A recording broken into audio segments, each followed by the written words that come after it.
Hello friends, we are here today in 1 Corinthians chapter 13. If you've heard of any chapter of 1 Corinthians, I bet it's chapter 13. This is what's known as the love chapter. So when it starts off, it says if I do all these things for God, it gives a list of all these things. If I have great faith, if I speak in tongues, and it's basically saying you are nothing. You're nothing without love, or you have nothing. You're just a resounding gong on a clanging cymbal if you don't have love. And why is he saying this? Now, if you watched the last chapter, you would know that I was talking about how there was factions going on in the church. Now, this is basically the point of the whole book, and that is that there's factions going on in the church. The church is dividing, and one of the things that they're dividing over is spiritual gifts, because some have some spiritual gifts and some have other spiritual gifts, and everybody has a spiritual gift, but they're different, and so they're kind of dividing up. And some people are saying that their spiritual gifts are better than others, and some people are saying that they're not part of the same spirit because they don't have the same spiritual gift.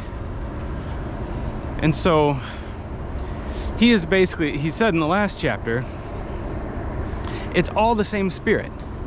We all come from the same spirit. We all belong to God, and it's all working to do the same thing, which is build up his church.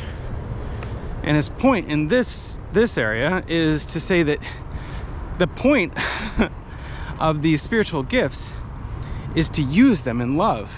And somehow they get these spiritual gifts and they're getting all excited and prideful and divisive because of their spiritual gifts, and it's the exact opposite of what God meant for them to have the spiritual gifts for.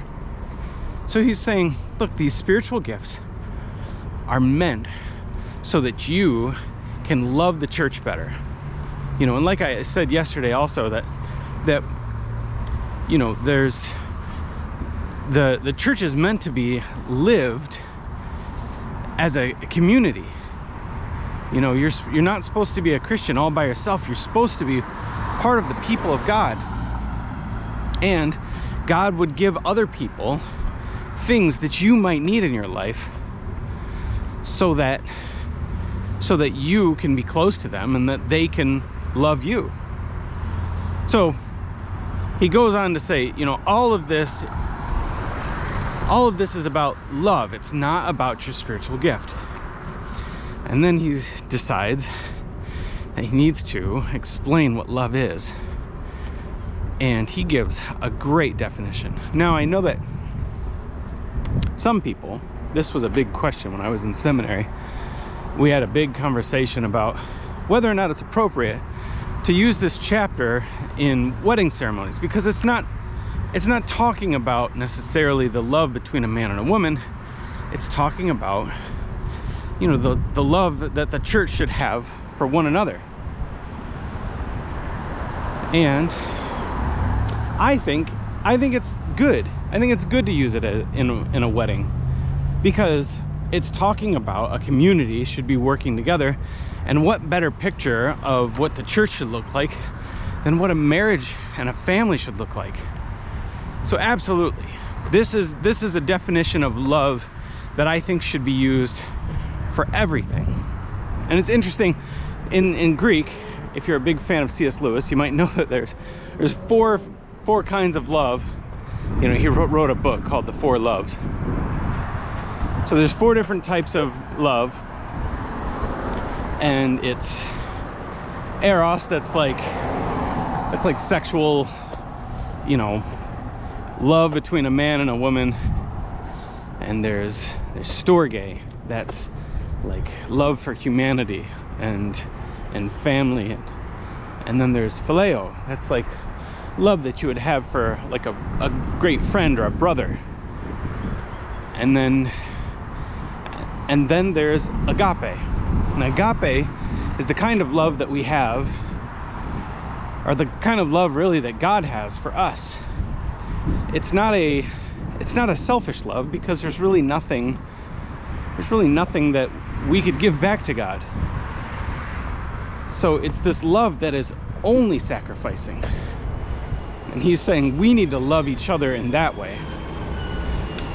It's interesting, I was looking into the English word love. I used to get upset with the English word love. It's like, it's this useless word because it means so much. But if you really look at the word and its etymology, it actually means nothing. And I may have mentioned this before, but it means literally nothing. Like, the only way that we really use the word love correctly in our society today is in the game of tennis, where you say, you know, if the score is 0-0, you would say it's love, love. And the idea is that love is supposed to be the motive. You know, why are you doing this? You know, why did you buy me flowers? I did it for nothing. You know, I did it for love. Meaning, I just did it. I just did it for you. It's a self-sacrificing act that is doing nothing for me, but it's all for you. And, you know, after a while, that became the word that was used for love. You know, I can't say it any other way. You know, but you know, it's actually a really great word. It's a great concept. It's the only word that you can think of that takes that agape idea and just boils it down to this really great idea that, you know, the reason that you might do these things is not for selfish reasons, but it's just because God prompts you to do it. And it's not selfish, it's selfless, it's sacrificial, just like God's relationship with us. So at the end of the chapter, he says something that's kind of provocative to our ears. Prophecies and tongues, those things will fall away. And it says, you know, when the perfect comes. And our ears perk up and say, wow, what is he talking about there? You know, when exactly did these things cease? You know, we want to know the details. You know, because some say they've already ceased, and some people, no, it ceases, you know, far down in the future. And I won't get into it, but I will say that when you look at that, you miss the point of what he's saying.